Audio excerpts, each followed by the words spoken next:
Labdien, godājumie televīzijas skatītāji! Jūsu ekrānos CNN aktuāli sporta jaunumi. Ar jums kopā tuvākajās minūtēs būšu es, Andris Vasilis.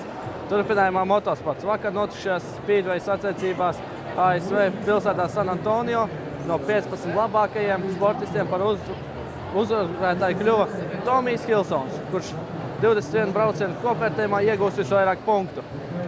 Savu tuvāko konkurentu Džonu Kelliju apsteidzot par veseliem 18 punktiem. Kā atzīst pats Hilsons, šis sacensību maratons bijis viens no spriedzes pilnākiem, kādu viņam nācies savā sportiskajā karjerā piedzīvot. Jau no pirmās līdz pēdējai sacensību minūtei vienmēr zināja, ka būšu čempions. Tāds bija mans mērķis, un es to izpildīju. Komentē 33 gadus vecais sportists. Nākošais čempionāts Speedwayā notiks nākošā gada martā Kolorādo.